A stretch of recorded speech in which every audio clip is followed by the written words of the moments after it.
Good afternoon and welcome to the Tameside Reporter Football Preview show. I'm your host Tom Greggan and joining me as always is our resident sports reporter Mark Phillip. Mark, how's it going? Not too bad, thanks. Yourself? Not so bad at all. As you can see, we're here at Bowerfold, home of Stalybridge Celtic, where we were hoping to see a Tameside derby tomorrow against Curzon Ashton in the Manchester Premier Cup. Unfortunately, that game's been postponed until Tuesday due to a lack of officials.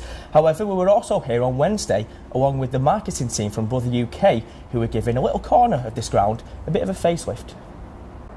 The social club bar here at Bowerfold has been serving hungry and thirsty Stalybridge Celtic fans for generations, but it's a bit dated and in need of a makeover.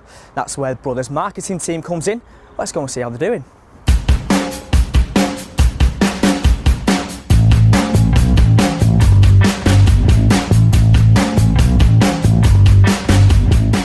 Market Development Manager Kelly Grundy was in charge of the team tasked with transforming the clubhouse. She told us why they wanted to get involved. Two reasons. One, we wanted to do something together as a team that was a little bit different, and two, we wanted to give the community something back from us as a corporate business. A lot of hard work. So mainly painting. As you can see, we've done the whole main room. And we have tried to add touches of the Stalybridge F.C. Chants and lyrics. We've used images of the football legends. We've redecorated the toilets, which wasn't a very pleasant job, but someone had to do it. We have developed a crest logo that is going to stay in place that all the fans can be proud of. The makeover was the idea of Sam Johnson, Brothers Community Engagement Manager. It's part of the sponsorship agreement between Brother and Stalybridge Celtic. She said the partnership has been going well. We're kind of early into the season and we've kicked off a year's sponsorship with Stalybridge Celtic, sponsoring the shirts, but we've actually been in partnership with them on and off now for about 18-20 years, so it's kind of, the relationship's nothing new, we're just kind of firming it up a little bit, so yeah, lots of plans ahead with them. Been here since the crack of dawn, they've had the paintbrush in the hand for about 7 hours now, and I think they're on track, so fingers crossed within the next hour or so we'll have something to show you.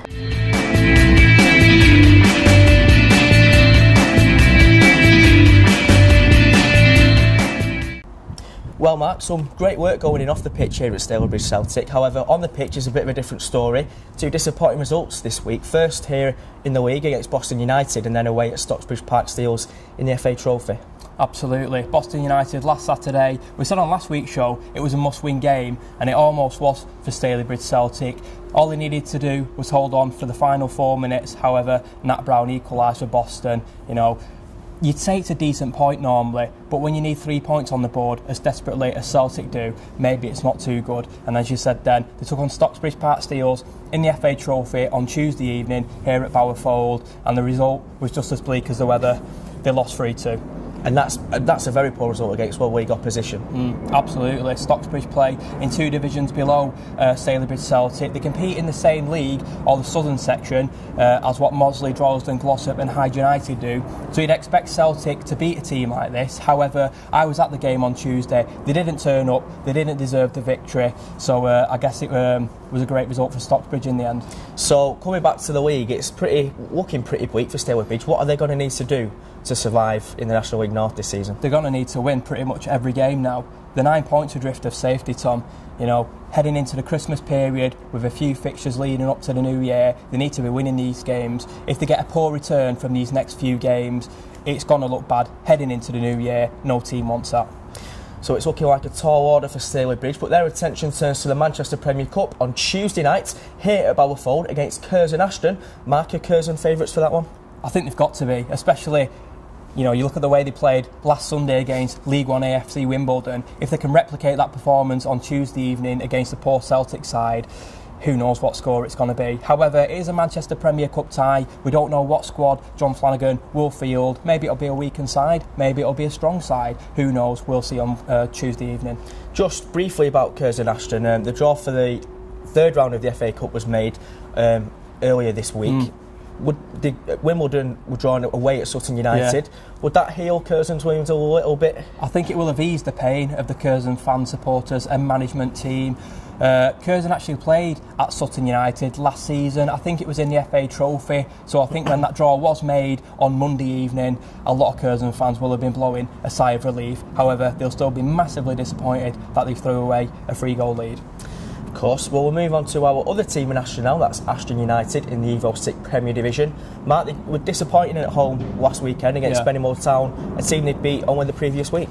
Strange, isn't it? We said on Monday's show, 7 days difference, that's all it was. They beat Spennymoor 2-1 the previous weekend. Spennymoor visit Hurst Cross, Ashton get beat 2-1.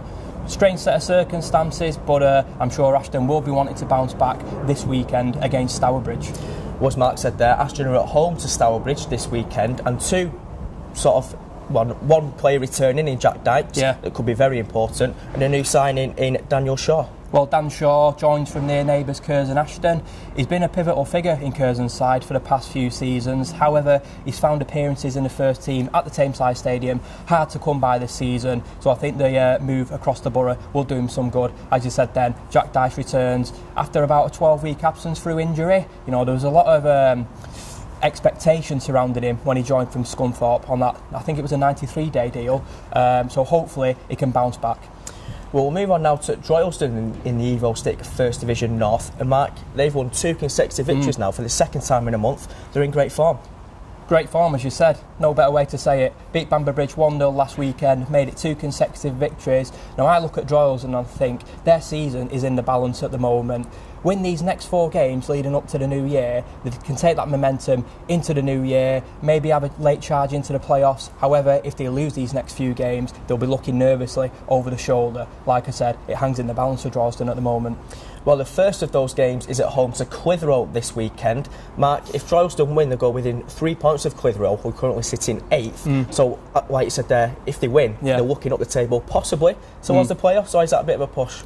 It might be a little bit of a push at the moment. However, as I said then, look at these next 4 games. Clitheroe tomorrow, then they've got Brighouse Town who sit in 7th spot, then a derby at Hyde United, at home on Boxing Day against Hyde United, and then they take on Prescot Cables who sit 19th. So I reckon a decent return in these next 4 games. Droylsden can be looking towards the playoffs. However, it's a big ask. Well, one team who is certainly harbouring hopes of promotion this season are Glossop North End. They're on a great run of form. They got a 2-2 draw at Brighouse Town last weekend. On the surface, maybe not a great result, but when you look at the circumstances of the game, it's a brilliant point. Well, we said on last week's show, Brighouse entered that game with a second best defensive record in the league. Glossop fell 2 goals behind in that one. Came back 2-2 against a promotion chasing side, which Brighouse Town are. A magnificent result, and they took that momentum into Tuesday's Derbyshire Senior Cup tie. And it's even more remarkable point considering they had 10 men for 85 minutes? Yeah, Jamie Rainford, the prolific striker, sent off for an apparent punch to Brighouse's Greg Pearson. So obviously wasn't at the game, but if you're going to do that, then you're going to leave your side in a bit of trouble. However, they managed to bounce back, pulling 2 goals back. Brilliant result. Well, hopefully Glossop won't miss Jamie Rainford's influence on the pitch too much. They certainly didn't at Stapenhill in the Derbyshire Senior Cup on Tuesday, but they did need a penalty shootout to get through that tie. Yeah, they did. I mean, I don't think this competition will be a priority for Glossop this season, especially given how well they're doing in the league. They want a challenge for that Evo-Stik First Division North title. However, a win's a win. It'll boost morale. Taking this into tomorrow's fixture, you'll think they can come away with 3 points. Well, as Mark said there, tomorrow's fixture is against Ossett Albion, who are a team struggling. So, like you said, 3 points got to be on the cards, hopefully. Yeah, definitely on the agenda. You'd think so. However, they will be without Jamie Rainford, I believe. So that is a negative for Glossop. However, if they do have Mike Norton still up front for them, he's a prolific striker. Maybe they'll go and get 3 points. You'd hope so. Fingers crossed. Let's move on to Mossley now, who are also in a bit of run of form, I should say. They went all season, Mark, without a win at home, and now they've had 2 in a week.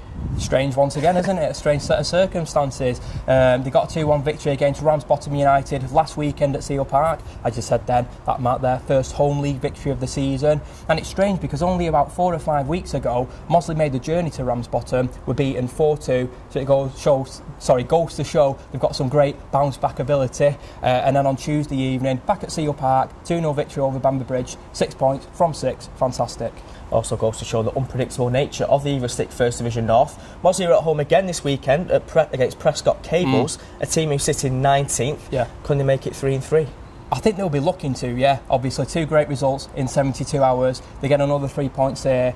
That's 9 points from 9. Who knows where they'll be come the new year. I mean, we keep saying week after week, all you have to do is pick up a few decent results and it pushes you up the table. It's so tight in this Evo-Stik First Division North, so who knows where Mossley will be. Well, our last team this week is Hyde United. They're struggling recently, Mark. They've got beat at Lancaster City 1-0 last weekend, drew at home to Brighouse Town on Tuesday. That's 4 games without a win.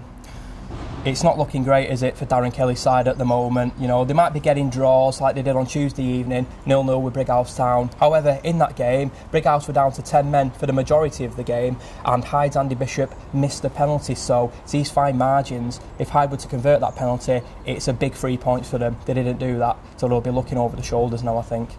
Well, Hyde host Colne at Ewan Fields this weekend. They're a team who are also struggling. They've not won in 3 games. Can Hyde get that important win this weekend? I think they can get it. I think they'll be looking to get it. I think they need to get it.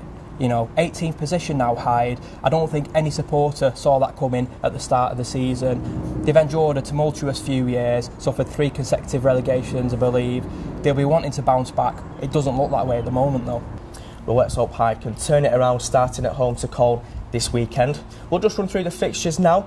Ashton United are at home to Stourbridge in the Evo-Stik Premier Division. That's on Saturday. Also on Saturday in the Evo-Stik First Division North, only one of our teams are away. That's Glossop North End at struggling Ossett Albion. Droylsden host Clitheroe. Hyde United are at home to Colne, as we said, and Mossley host Prescot Cables, looking for their 3rd home league win on the bounce. In the Manchester Premier League, East Manchester play Duckerfield Town, and on Tuesday it's the Manchester Premier Cup quarter-finals. Glossop host West Disbury and Chorlton, and here at Bowerfold it's a Tameside derby between Stalybridge Celtic and Curzon Ashton. Well, that's all for this week. Don't forget, for a more in-depth roundup of all the sports in Tameside, you can listen to Mark and Martin on the Sporting Spotlight on Tameside Radio tonight at 6 o'clock.